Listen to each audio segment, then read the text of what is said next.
பேரன்பு கொண்ட பெரியோர்களே, தாய்மார்களே, அன்பு கொண்ட சகோதர சகோதரிகளே, இளைஞர்களே, பொதுமக்களே, என் உயிரிலும் மேலான அன்பு தமிழ் நெஞ்சங்களே மற்றும் திரையுலக பிரமுகர் உங்கள் எல்லாருக்கும் என் முதல் கண் வணக்கத்தை தெரிவித்துக் கொள்கிறேன்.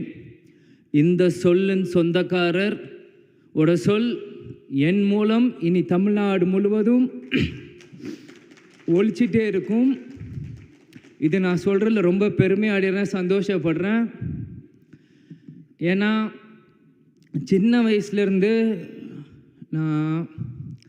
நான் என் முகத்தை நான் கண்ணாடியில் பார்க்குறதோட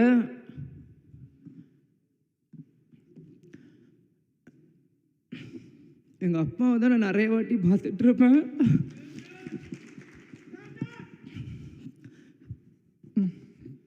நான் அழுதுனா தப்பாக எடுத்துக்காதீங்க.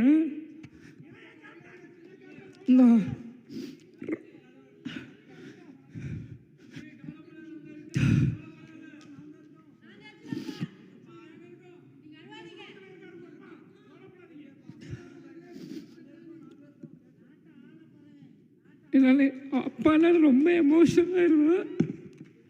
என்னால் யாரும் தப்பாக எடுத்துக்காதீங்க. இல்லை இல்லை இல்லை அதெல்லாம் இல்லை. கேப்டன் எங்கேயும் போகல, இன்னைக்கு நம்மளோட தான் இருக்கார்.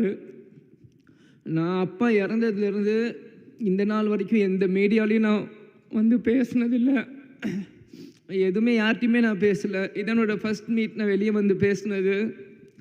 இது வரைக்கும் எந்த நடிகர் சங்க ஃபங்க்ஷனுக்கு கூட நாங்கள் கலந்துருந்தில்லை, நானும் ஷாமும். இதான் ஒரு ஃபஸ்ட் ஃபங்க்ஷன். அது இப்படி ஒரு ஃபங்க்ஷனாக வந்து கலந்துக்கிறோமான்னு உண்மையிலேயே மனசு ரொம்ப கஷ்டமாக இருக்குது. அதே மாதிரி இது ஃபஸ்ட்டு மீட்டிங், எங்கள் அப்பா இதெல்லாம் வந்து இங்கே பேசுகிறதும் எனக்கு உண்மையிலே அது எப்படி எனக்கு சொல்கிறதுன்னு தெரியல. நிச்சயம் இங்கேருந்து நீங்கள் நான் என்னென்னமோ பேசணும்னு நினச்சேன், ஆனால் எனக்கு இப்போ எதுவுமே மைண்டில் வர மாட்டேங்குது. நான் மனசில் பட்டு நான் பேசிடுறேன். ஏன்னா எங்கள் அப்பா வந்து எங்களுக்கு எல்லாருமே சின்ன வயசுலேருந்து கொடுத்து தான் எங்களை பழகியிருக்கார். அதே தான் நாங்கள் இன்றைக்குமே. அதனால் அது என்றைக்குமே எங்கள் அம்மா வீடியோவில் சொன்ன மாதிரி தான். நிறைய பேர் சொல்கிறாங்க இன்னைக்கு கேப்டன் இல்லை, இன்னி எப்படி எங்களுக்கு யார் இருக்கா அப்படின்னு. யாரும் எதுக்கும் நினைக்காதீங்க. எங்கள் அப்பா உங்களுக்காக தான் எங்களையும் விட்டுட்டு போயிருக்கார். எங்கள் அப்பாவோட கனவு என்னவோ நிச்சயம் இங்கே எத்தனையோ இளைஞர்கள் இருக்கீங்க. உங்கள் ஒவ்வொரு இளைஞனோட கனவை அவங்கவுங்க அப்பாவோட கனவை நிறைவேற்றணும். எங்கள் அப்பாவோட கனவு என்னவோ அதை நிறைவேற்ற தான் நீங்கள் விஜயபிரபம் சண்முகப்படம் இங்கே இருக்கும். இதை நான் இங்கே ரொம்ப பெருமையோடு இதை நான் சொல்லிக்கிறேன். ஏன் இது சொல்கிறேன்னா, ஒவ்வொரு நியூ இயர் அப்போவும் ஒவ்வொரு ரெசல்யூஷன்ஸ் எல்லாருமே எல்லார் வீட்லேயும் போடுவீங்க. இதே மாதிரி 2023 முடிகிறப்பையும் என் பிறந்த நாள் முன்னிட்டு அம்மாவுக்கு இந்த பதவியெல்லாம் கொடுக்குறப்போ நாங்களாம் நீ வீட்டில் தான் இருந்தோம். அப்பாவோட பேசுகிறப்பவும் சில விஷயங்கள் வந்து நாங்கள் ஷேர் பண்ணுவோம். அப்போது ஒவ்வொரு ரெசல்யூஷன் சொல்கிறப்போ நான் அப்பா கிட்ட பர்சனலாக சில ரெசல்யூஷன் சொன்னேன். அது மற்ற வருஷங்கள் இல்லாமல் அது எப்பயுமே இதுக்கு போய் இல்லாமல் இந்த வருஷம் சில விஷயம் எனக்கும் எங்கள் அப்பாவுக்கு மட்டும்தான் தெரியும். அந்த ரெசல்யூஷனை நான் சொல்லியிருக்கேன். நிச்சயம் அந்த ரெசல்யூஷன் எல்லாம் இந்த 2024 எங்கள் அப்பாவுக்கு நான் சமர்ப்பிப்பேன்னு இங்கே நான் சொல்லிக்கிறேன். அது என்னன்னு இப்போ உங்களுக்கு நான் சொல்லணும் இல்லை, காலம் அது உங்களுக்கு எல்லாருக்குமே பதில் சொல்லும். அந்த என்ன நாங்கள் விஷயம் நாங்கள் பேசியிருக்கோன்னு.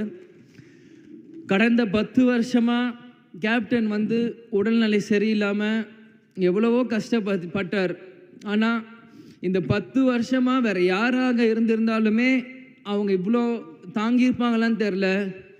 நான் தான் ஒவ்வொரு மீட்டிங்லேயும் சொன்னேன், குகைக்குள் இருந்தாலும் சிங்கம் சிங்கம் தான்னு. யாராக இருந்தாலும் இன்னைக்கு இந்த 71 வயசு வரைக்குமே அவர் கஷ்டப்பட்டு இருந்தார்னா அவரோட வில் பவர் மட்டும்தான். நிறையா யூடியூப்பில் என்னென்னமோ தப்பாக சொல்கிறீங்க, கடைசி நிமிஷம் வரைக்கும் அவருக்கு மெமரி இல்லைன்றாங்க. என்னென்னு அது எல்லாமே போய் எங்கள் அப்பா கடைசி வரைக்கும் எல்லா ஞாபகமும் இருக்குது. யார் வந்தாலும் அவர் ஞாபகம் வச்சுருப்பார். எந்த சீன் சொன்னாலுமே அவருக்கு எல்லாமே அவருக்கு நினைவுகள் இருக்குது.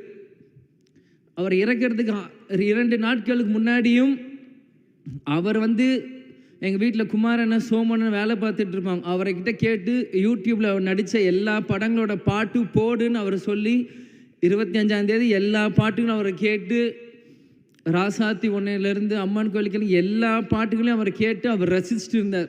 டிசம்பர் 25 இது யாருக்கும் வெளியே தெரியாது, எனக்கே தெரியாது.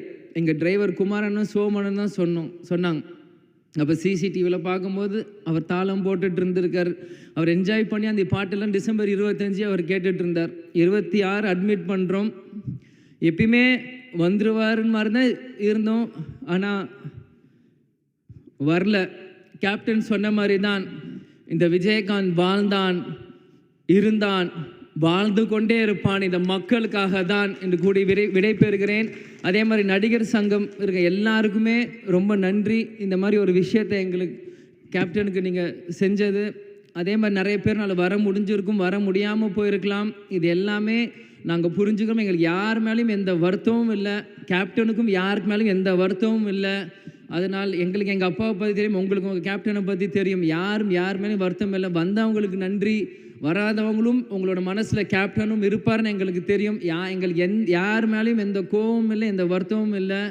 நிச்சயம் எங்கள் அப்பாவோட கனவை நாங்கள் நிறைவேற்றுவோம். இந்த திரைத்துறையிலும் சண்முக பாண்டியன் நிச்சயம் ஒரு மிகப்பெரிய ஒரு இடத்துக்கு வருவான் என்று கூறி விடைபெறுகிறேன். நடிகர் சங்கம் நாசர் சார், விஷால் அண்ணன், கார்த்திக் அண்ணன், பூச்சிமுருகன், கருணாசன் எல்லாருக்குமே நன்றி. உங்கள் volunteers diamond Babu uncle, Singar அண்ணன், ரியாஸ் கன் அங்கிள், பிஆர்ஓ ஆனந்த், எல்லா பிஆர்ஓஸ், வாலண்டியர்ஸ், மீடியா, இங்கே இருக்க டைரக்டர்ஸ், ப்ரொடியூசர்ஸ், ஜூனியர் ஆர்டிஸ்ட், உங்கள் எல்லாருக்குமே கேப்டன் குடும்பத்தை சார்பாக நான் இங்கே நன்றியை சொல்லிக்கிறேன். கேப்டன் நம்ம கூட தான் இருப்பார், நிச்சயம் அவர் எல்லாமே பார்ப்பார். நன்றி, வணக்கம், தேங்க்யூ.